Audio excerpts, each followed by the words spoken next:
यह मेरी बहुत बड़ी ढिंढाई और दोष है।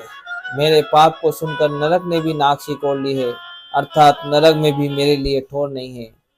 यह समझकर मुझे अपने ही कल्पित डर से डर हो रहा है, किंतु भगवान श्री रामचंद्र जी तो स्वप्न भी इस पर ध्यान नहीं दिया। वरन मेरे प्रभु श्री रामचंद्र जी ने तो इस बात को सुनकर, देखकर और अपने सुचित्र रूपी चक्षु से निरीक्षण कर मेरी भक्ति और बुद्धि की उल्टे सराहना की, क्योंकि कहने में चाहे बिगड़ जाए, अर्थात मैं चाहे अपने को भगवान का सेवक कहलाता रहूं, परंतु हृदय में अच्छापन होना चाहिए। हृदय में तो अपने को उनका सेवक बनने योग्य नहीं मानकर पापी और दीन ही मानता हूँ। यह अच्छापन है। श्री रामचंद्र जी भी दास के हृदय की अच्छी स्थिति जानकर रीझ जाते हैं।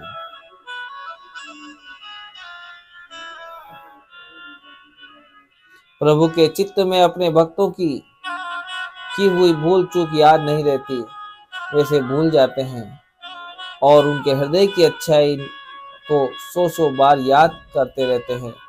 जिस पाप के कारण उन्होंने बाली को व्याध की तरह मारा था, जैसे ही कुचाल फिर सुग्रीव ने चली, वही करनी विभीषण की थी, परंतु श्री रामचंद्र जी ने स्वप्न में उसका मन में विचार नहीं किया। उल्टे भरत जी से मिलने के समय श्री रघुनाथ जी ने उनका सम्मान किया और राजसभा में भी उनके गुणों का बखान किया।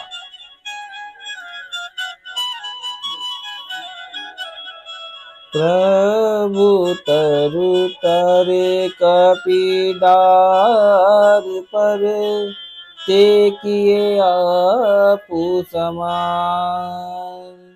तुलसी कहूँ न राम से, साहिब शील निधान। प्रभु श्री रामचंद्र जी तो वृक्ष के नीचे और बंदर डाली पर, अर्थात कहाँ मर्यादा पुरुषोत्तम सच्चिदानंद घन परमात्मा श्री राम जी, और कहाँ पेड़ों की शाखाओं पर कूदने वाले बंदर, परंतु ऐसे बंदरों को भी उन्होंने अपने समान बना लिया।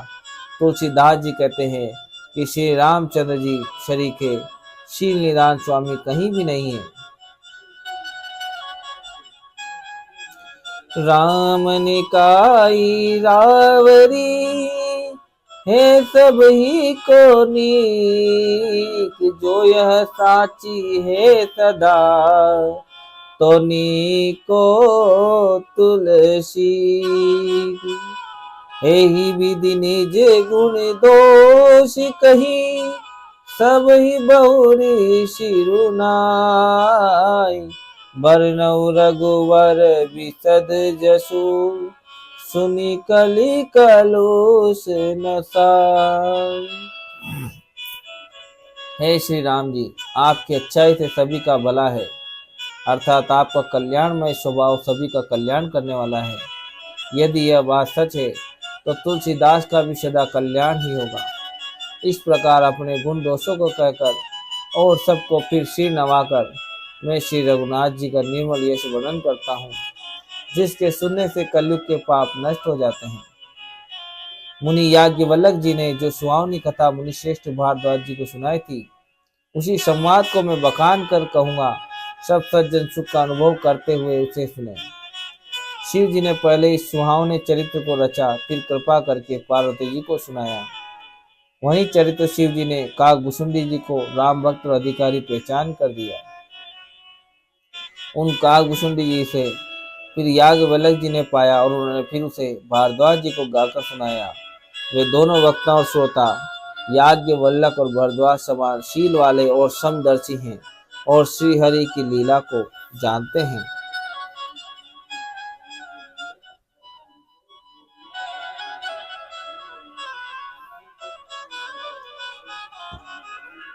वे अपने ज्ञान से तीनों कालों की बातों को हथेली पर रखे हुए आंवले के समान जानते हैं।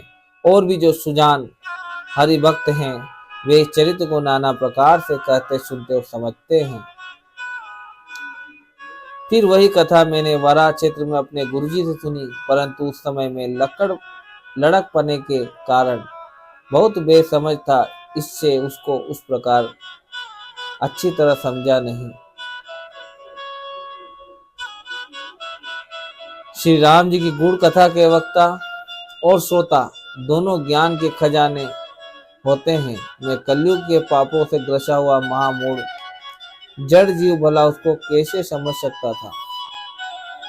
तो भी गुरुजी ने जब बार बार कथा कही तब बुद्धि के अनुसार कुछ समझ में आई।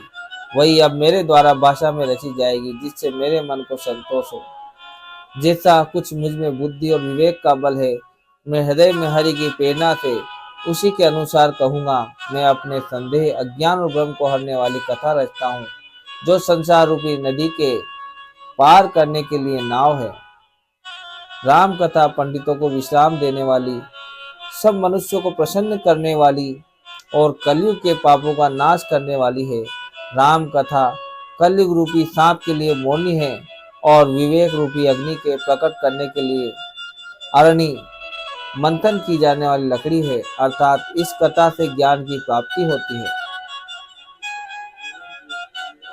राम कथा कली कामद गाई, सुजन सजीवनी मोरी सुहाई।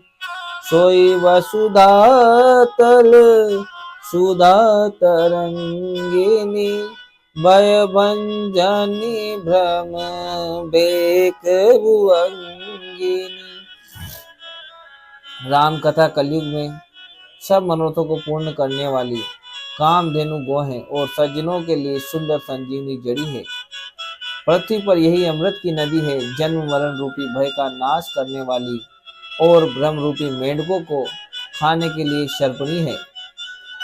यह राम कथा असुरों की सेना के समान नरकों का नाश करने वाली और साधुरूप देवताओं के कुल का हित करने वाली पार्वती दुर्गा है। यह संत समाज रूपी क्षीर समुद्र के लिए लक्ष्मी जी के समान है और संपूर्ण विश्व का भार उठाने में अचल पृथ्वी के समान है। यमदूतों के मुख पर कालिक लगाने के लिए यह जगत में यमुना जी के समान है और जीवों को मुक्ति देने के लिए मानो काशी ही है। यह श्री रामचंद्र जी को पवित्र तुलसी के समान प्रिय है और तुलसीदास के लिए हुलसी तुलसीदास जी की माता के समान हृदय से हित करने वाली है। यह राम कथा शिव जी को नर्मदा जी के समान प्यारी है। यह सब सिद्धियों की तथा सुख संपत्ति की राशि है। सद्गुण रूपी देवताओं के उत्पन्न और पालन पोषण करने के लिए माता अदिति के समान है। श्री रघुनाथ जी की भक्ति और प्रेम की परम सीमा सी है। राम कथा मंदाकिनी चित्रकूट चित चारु, तुलसी सुभग स्नेह बंशीय रघुबीर बिहार। तुलसीदास जी कहते हैं कि राम कथा मंदाकिनी नदी है, सुंदर निर्मल चित्रकूट है और सुंदर स्नेही वन है, जिसमें श्री सीताराम जी विहार करते हैं। श्री रामचंद्र जी का चरित्र सुंदर चिंतामणि है और संतों की सुबुद्धि रूपी स्त्री का सुंदर श्रृंगार है। श्री रामचंद्र जी के गुण समूह जगत का कल्याण करने वाले और मुक्ति, धन, धर्म और परम धाम के देने वाले हैं।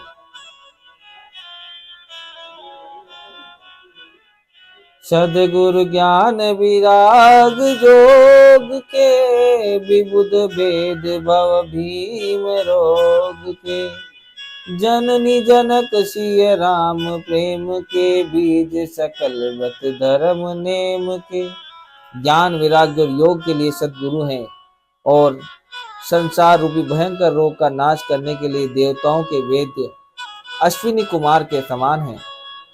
ये श्री सीताराम जी के प्रेम के उत्पन्न करने के लिए माता पिता हैं और संपूर्ण व्रत धर्म और नियमों के बीज हैं।